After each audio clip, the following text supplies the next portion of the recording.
Albus Dumbledore. Albus Dumbledore's portrait hangs in the headmaster's office at Hogwarts, positioned among the other former heads of the school. Magical portraits in the wizarding world retain traits of the person they depict, but only if that person interacts with the painting before their death.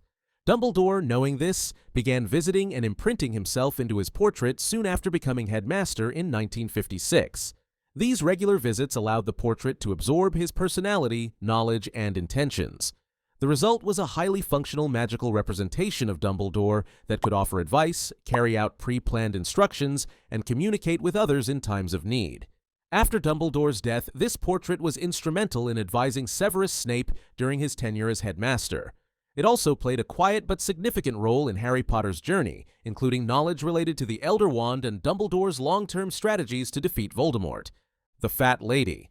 The Fat Lady's portrait serves as the entrance guardian to the Gryffindor Common Room. Located on the 7th floor of Hogwarts Castle, her portrait swings open to admit students only when given the correct password.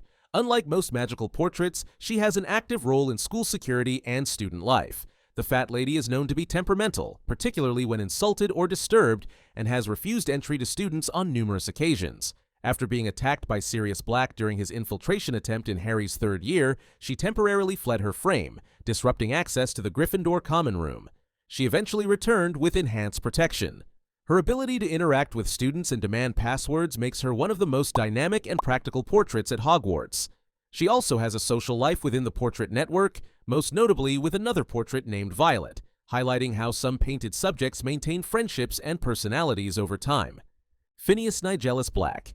Phineas Nigelus Black was a former Slytherin headmaster of Hogwarts and a known ancestor of Sirius Black. His portrait resides in 2 locations: the headmaster's office at Hogwarts and the drawing room of 12 Grimmauld Place, the ancestral home of the Black family. This dual placement allows his portrait to travel between frames, enabling communication between the school and the Order of the Phoenix during the Second Wizarding War. As a magical portrait, Phineas retained a sharp, sardonic personality and often expressed disdain for Gryffindors and their ideals. Despite his prejudices, he was compelled to follow the instructions of the current headmaster, a rule that governs all headmaster portraits. He played a key role in passing information to and from Harry Potter and his allies while they were in hiding, often begrudgingly. His character demonstrates how magical portraits can maintain autonomy, opinion, and even reluctance, yet still function as loyal instruments of their magical duty.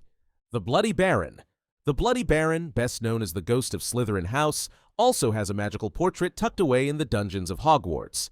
Unlike most single-frame portraits, his image appears as a tetraptych, 4 connected panels forming one continuous scene.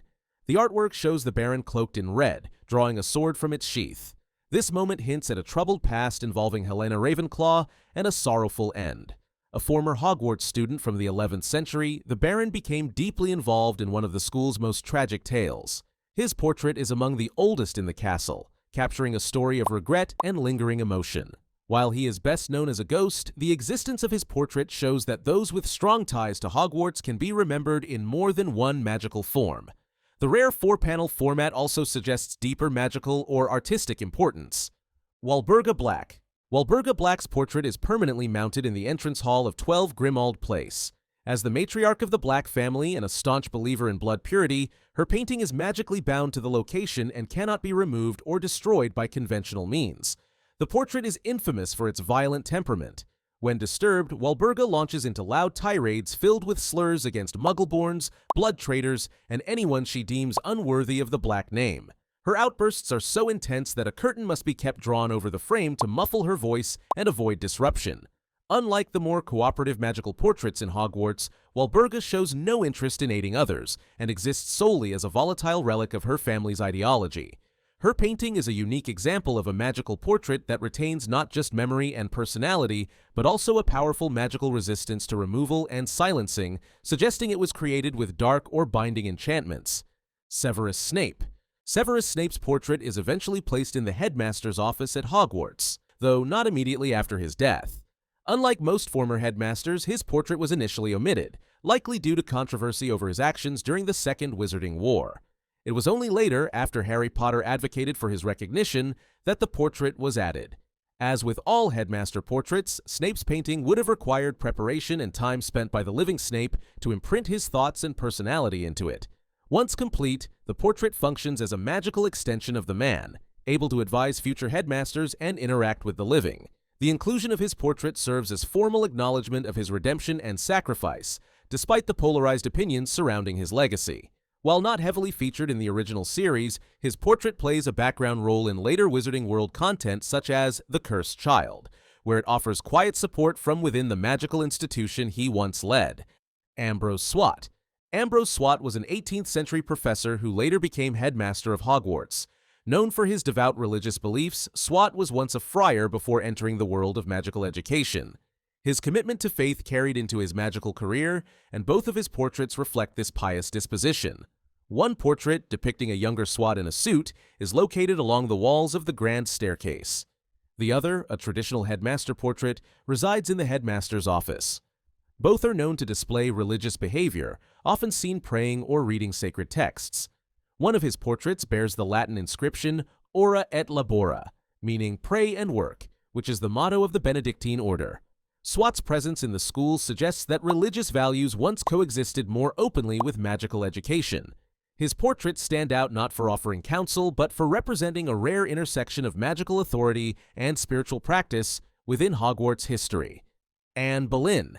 Anne Boleyn's portrait is an unusual presence within Hogwarts, given that she was a Muggle queen and not a confirmed witch. Hanging near the second floor on the grand staircase, the portrait reflects the persistent magical folklore surrounding her. Within the Wizarding World, rumors suggest Anne Boleyn was either a squib, someone born into a magical family without powers, or secretly a witch whose influence bewitched King Henry VIII.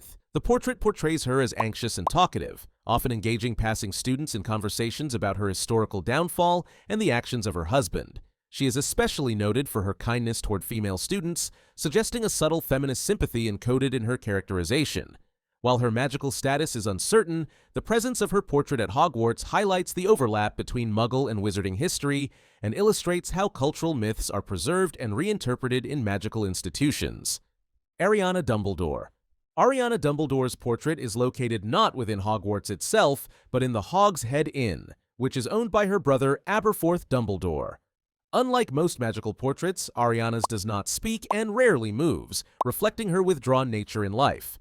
Ariana was an obscurial, a witch whose magic was violently suppressed following a traumatic attack by Muggle boys when she was 6 years old.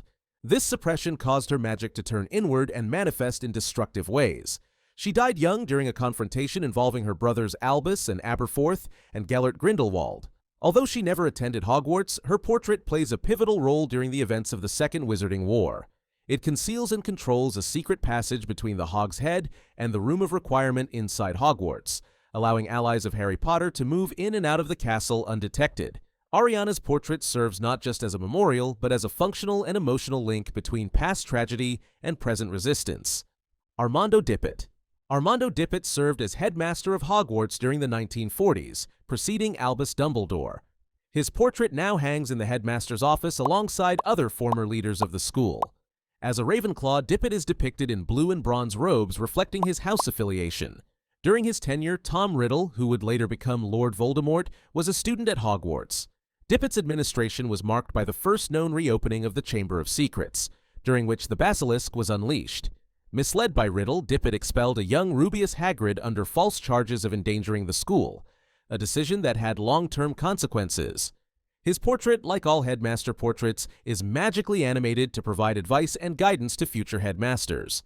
Though not frequently shown giving counsel in the series, Dippet's portrait represents a quieter but essential historical link in the lineage of Hogwarts leadership and the school's entanglement with dark events during its history.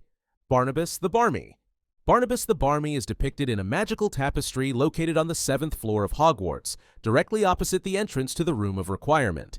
The tapestry shows Barnabas attempting to teach ballet to a group of trolls, an effort that ended in disaster. Although technically not a portrait, his depiction is animated like many other magical artworks at Hogwarts. Barnabas attended the school as a student and later became known as a theatrical wizard with grand ambitions for magical performance art. His obsession with creating an unforgettable show ultimately led to the comical and dangerous attempt featured in the tapestry. The location of the artwork serves a practical purpose as well, acting as a landmark for those seeking the Room of Requirement. Barnabas's depiction is one of the most well-known magical images in the castle, offering both humor and a reminder of the fine line between creativity and folly in the magical world. Basil Fronsac. Basil Fronsac was a former headmaster of Hogwarts and a noted academic with a strong passion for magical scholarship. His main portrait resides in the headmaster's office, alongside other former heads of the school. However, at least one additional portrait of Fronsac was originally placed on the grand staircase and later relocated to the dungeons. Unlike most decorative portraits, his likeness served a functional role, guarding hidden passageways within the castle. At one point, his portrait protected a shortcut leading from the grand staircase to a second-floor corridor near the library, requiring the password "Studious Success" for access. After being moved to the dungeons, it continued to guard another passage back to the grand staircase, with the updated password "Libraries Liberate." These security features highlight a practical use of magical portraits beyond communication or observation. Fronzac's image exemplifies how magical paintings can be repurposed to monitor movement and provide selective access to parts of the castle. Dilys Derwent. Dilys Derwent was both a celebrated healer at St. Mungo's Hospital and a former headmistress of Hogwarts. Her portraits exist in two separate locations, the headmaster's office at Hogwarts and the main ward of St. Mungo's. This dual placement allows her to travel between the two frames, facilitating real-time communication between the school and the hospital. Her ability to monitor both institutions made her portrait particularly valuable during emergencies involving student injuries or magical illnesses. In addition to her formal responsibilities, Dilys is known for maintaining a calm and professional demeanor, often depicted seated and attentive. Her portrait was consulted during moments of crisis, such as when Arthur Weasley was attacked by Nagini, and she was able to relay vital information quickly. Dilys Derwent's presence demonstrates how magical portraits can serve as an essential extension of wizarding infrastructure, enabling long-distance observation and rapid response in critical situations. Everard. Everard was once a headmaster of Hogwarts and is considered one of the most celebrated figures to have held the position. His portrait is notable for existing in multiple key locations across the wizarding world, including the Ministry of Magic and the headmaster's office at Hogwarts. Like Dilys Derwent, Everard's portrait is able to travel between its frames, allowing him to serve as a messenger in times of urgency. He is described as a man with a long black mustache and a serious expression, often appearing composed and authoritative. His portraits were relied upon during high-alert situations, such as when Arthur Weasley was injured by Nagini. Everard immediately moved to his ministry portrait to alert others. His efficiency and presence in various institutions make him one of the best examples of how magical portraits can be integrated into administrative systems. The ability to appear instantly in multiple places underscores how portrait magic extends beyond Hogwarts, serving vital functions in the wider wizarding community. Brian Gagwilde III. Brian Gagwilde III was a 17th-century pureblood wizard and a descendant of an earlier Hogwarts headmaster, Brian Gagwilde I. Although he never served as headmaster himself, Brian III was a key figure in the movement to make formal magical education more widely available to wizarding children. His advocacy for institutional schooling led to the creation and expansion of magical curriculums beyond private instruction. In recognition of his contributions, multiple portraits of Brian Gagwilde were commissioned and installed throughout the main hallways of Hogwarts.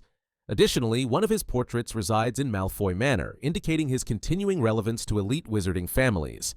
His paintings are known to travel between frames, although he is notoriously difficult to locate, often avoiding those who seek him.